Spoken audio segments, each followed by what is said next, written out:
बच्चों, तो आज हम class second sample paper 2025-26 national science olympiad का सैम्पल पेपर सॉल्व करने वाले हैं।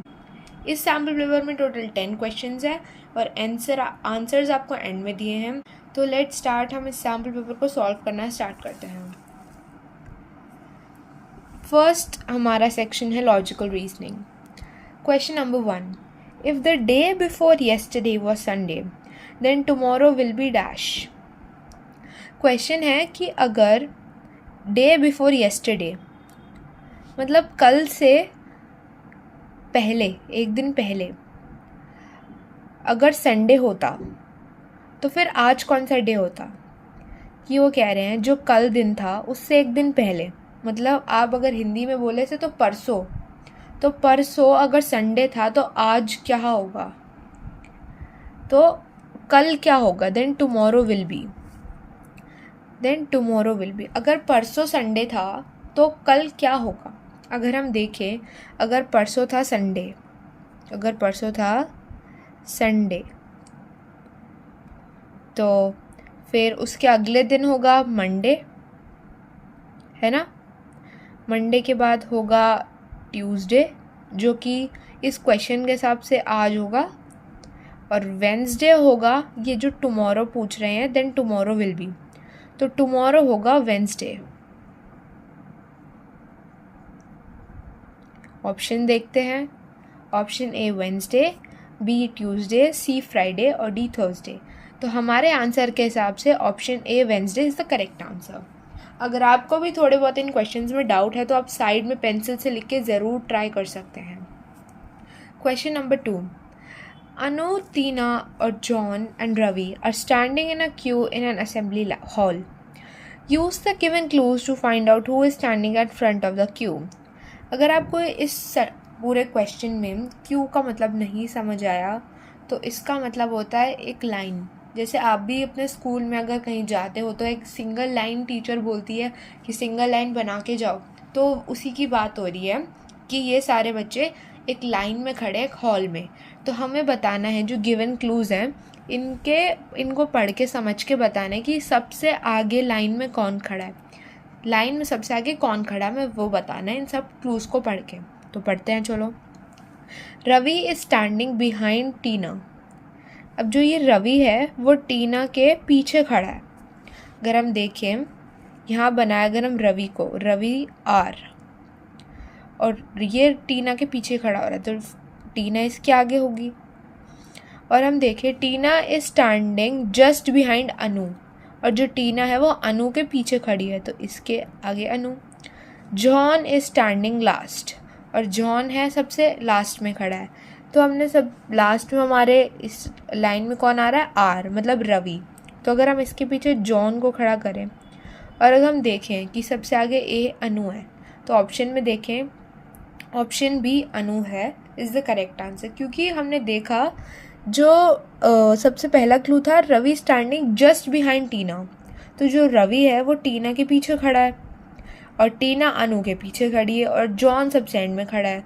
तो अगर हम इन सबको ऐसे बना के समझेंगे तो हमें समझ आ जाएगा और अनु हमें पता चल जाएगा कि सबसे आगे खड़ी है। Question number 3, the number of squares in the given figure is. अब आपको यहाँ एक फिगर गिवन है, उसमें से आपको सिंपली काउंट करके बताना है कितने स्क्वायर्स हैं। हमें क्या बताना है, कितने स्क्वायर्स हैं। तो हम एक बार देखते हैं। तो अगर हम काउंट करें इन सबको, सिर्फ स्क्वायर्स को, तो देखते हैं कितने होते हैं।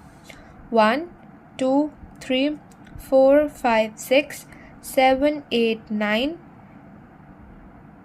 1 2 3 4 5 6 7 and 8 7 and 8।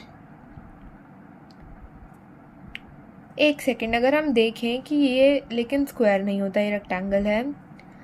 1 2 3 4 5 6 7 8, क्योंकि ये बड़े स्क्वायर्स हैं, ये स्क्वायर नहीं है, तो option C is the correct answer.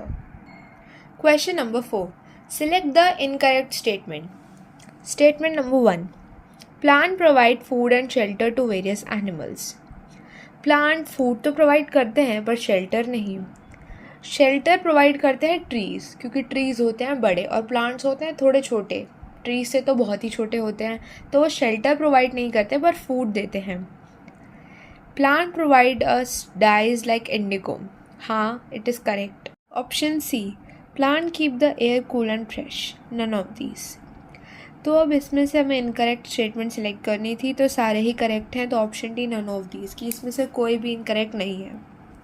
Question 5, which of the following animals is killed for its horns? A elephant, B rhinoceros, C snake, D crocodile। अब इसमें से हमें बताना है कौन सा एनिमल अपने हॉर्न के लिए मारा जाता है। एलिफेंट का हॉर्न नहीं होता, उसका टीथ होता है जो कि आइवरी से बनता है, मतलब वो आइवरी का होता है, तो उसके लिए वो उसके टीथ होते हैं। पर स्नेक का तो हॉर्न ही नहीं होता, क्रोकोडाइल का भी नहीं होता, राइनो का होता है, तो उसके लिए उसको मारा जाता है। Question number 6, which of the following does not require moving air? Flying kite, sailing boat और विंड मिल। तो इसमें से हमें बताना है कौन सा हवा के बिना काम कर सकता है। इनमें से कोई नहीं कर पाता, तो option D none of these. Question number 7, आपको यहाँ एक रोड साइन गिवन है, तो बताना है उनमें से कौन सा ये सही है। तो option number B is the correct answer. क्यों? क्योंकि ए पे क्या लिखा है, man at work. Man at work का होता है उस पर कुछ लोग बने हुए होते हैं जो काम कर रहे होते हैं, और स्कूल अहेड, वो स्कूल अहेड ही लिखा होता है। और स्लिपरी रोड अहेड, वो स्लिपरी रोड अहेड पे वो थोड़ा कॉशन दिखा देते हैं कि मतलब यहाँ पे मतलब पानी वानी है, स्लिपरी है, तो वो दिखा देता है। और स्टीप डिसेंट अहेड मतलब ढलान जिसे बोलते हैं, ढलान है आगे, तो ध्यान रखना। क्वेश्चन नंबर 8 का आंसर ए है। इसका आंसर्स इनको स्क्रैम्बल करके आप आंसर कमेंट्स में बताना। यह आप सबका एक छोटा सा होमवर्क है, तो इसका आंसर आप सब कमेंट में ज़रूर बताना। Question number 9, refer the given word chop table and select the correct option regarding it. अब आपको यहाँ एक टेबल गिवन है, उसमें यहाँ कुछ ऑप्शंस गिवन है आपको, और आपको बताना है, सॉल्व करना है, मतलब एक टाइप से वर्ड प्रॉब्लम है। तो हम देखें, इस ए को पढ़ते हैं। A dye obtain from leaf of a plant, मतलब अब जैसे ये और ये जैसे आप मैचिंग करते हो वैसा सही है। और यहाँ पे रैंडमली ये लिखे हुए हैं, अब यहाँ रैंडमली आपको मैच करना है। अब जैसे यहाँ पे लिखा है 3 9, अगर हम बॉक्स नंबर है, बॉक्स नंबर 3 पे देखिए क्या लिखा है, बैम। 9 पे क्या लिखा है, बू। तो 3 और 9 को बनाएंगे तो क्या बना, बैम्बू। तो वही, तो वैसे आपको सब बनाने हैं, लेकिन ये पढ़ के।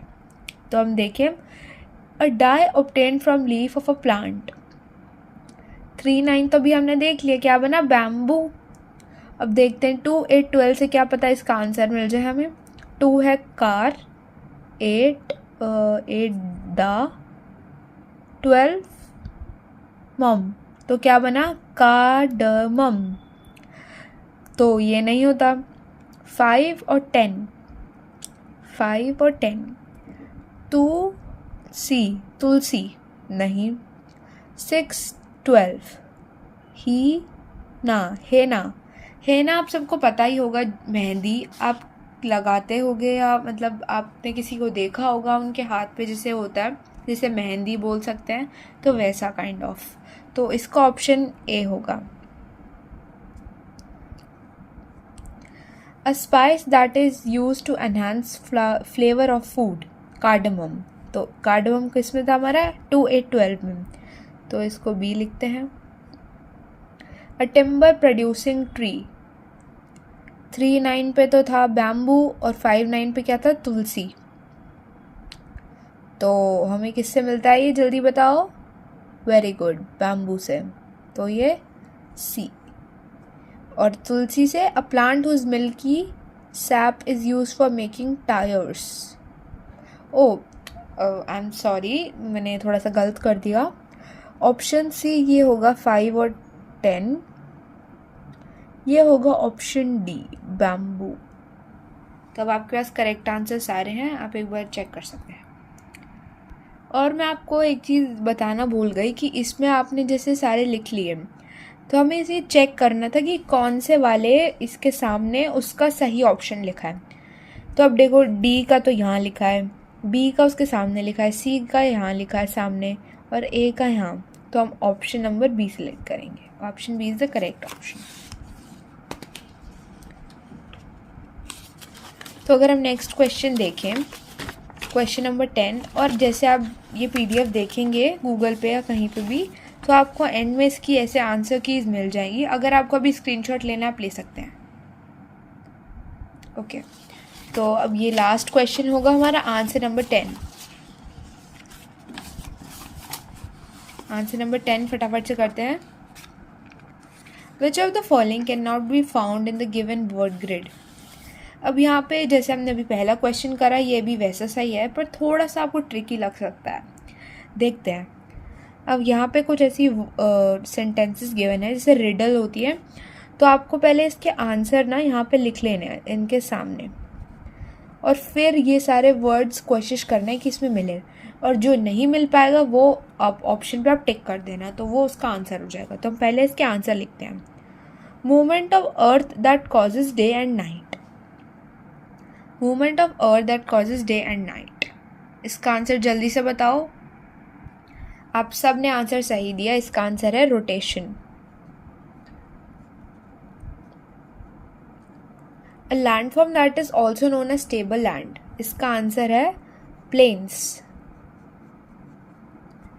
अ water body that contains salty water, sea. A fixed path on which a planet move around the sun, which is orbit.